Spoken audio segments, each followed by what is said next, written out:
So start in side line, support your head in your hand, lie with the arm and the spine in one line. Try to bend your hips enough so that your knees are up towards your chest. Just so that you keep the pelvis and the lower back from moving, so that if your top knee is moving, you know, then your pelvis and back are moving. So in this position, your right hand is exactly where it needs to be, somewhere to support, and you're rolling your chest towards the table so that you're thinking of bringing your head almost towards the bed or floor, wherever you're lying at. And you're really noticing that you'll see in the film that the top leg starts to slide. And what you want to do is you want to keep that top leg from sliding.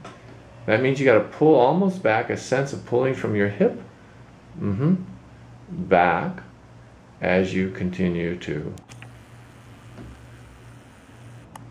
And I'll hang out sometimes. So I'll make a fist with my right hand.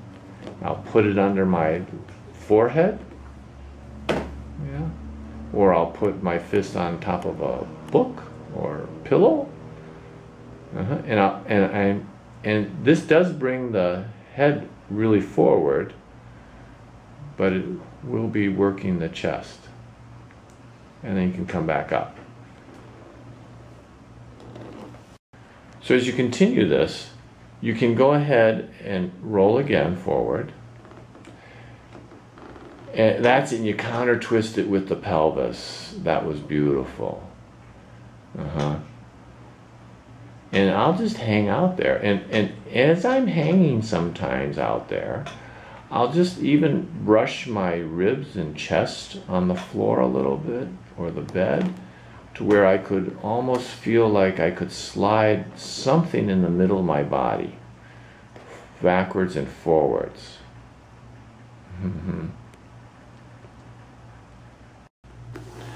So if I put a hand under the ribs here, I want you to be able to hollow this. Feel that? Yeah. And then arch it the other way. Feel that? Yeah. Okay? So now you're going to try to do something like that. Well, I'm down.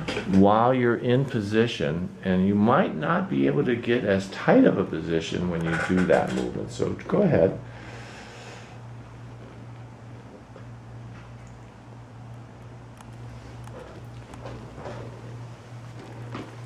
Like that? Yes, Sandy, just like that. And that seems to help me feel like I can rotate further then. I can relax further at times, okay? Because I'm constantly rolling or turning as I add the movement. If you come up to feel the movement, that's fine. But then at some point, be in the position and play with it, and then just rest in it. I'll just hang out sometimes, and I'll practice my breathing. Great thing just to breathe now, you know. Once you can continue that move. That's actually excellent, Sandy. Really, really good. Okay. And then come back out of that. Good. And then there's one more movement. So the next movement is where you actually lie the head on the table, and the arm comes out in front of you now. And this is the one where your right hand goes behind your head. That's it. And again, the same thing with the hips and knees. You're going to try to keep those from moving, and you're going to rotate the chest, squeezing the shoulder blade towards the spine, bringing the elbow out towards the floor or the bed. So you're really opening from the shoulder blade, not just the arm, but you're really trying to twist the chest. And this is the one where we practiced. I'm going to put my hand just on your lower front ribs here. And these ribs are, you're trying to exhale them down while you twist the chest and shoulder the opposite way. So the ribs are coming down with the pelvis. So these two are coming, pelvis and ribs are coming together as the ribs are twisting down. Really good.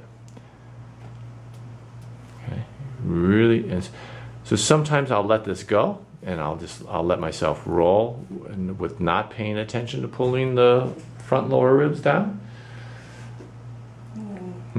And also I'm just going to show on the film the knees again. So just there's a slight difference here between this knee and this knee. So this top leg has, again, you see how much that's let the pelvis roll. So it's okay because a little bit of that movement allows a better sense of moving the upper body. But then you play again this counter twist movement again, which is the hips and legs going the opposite way that the chest and shoulder blade are turning or driving the body, the upper body. And I'll hang out there. Sometimes I'll turn my head, in different directions with that. I'll even take my right hand out of my head and I'll reach out towards the wall or whatever structure is nearby, even the bed on the side or floor, and I'll use something to pull me down a little bit, pull my chest down. Now that'll often allow the hips to move again, so you'll have to play. You're playing the two ends now in a longer lever now. So the arm is a long lever, as well as the legs have been. Good. Yeah, you could. That's really good. So you could hold. Well, more for feedback probably, as well as just a nice contact touch, guiding it in the direction. Good. That's about it. And I would say minutes. And then come out of that. And of course, then you'll do the other side. Yeah, that's good.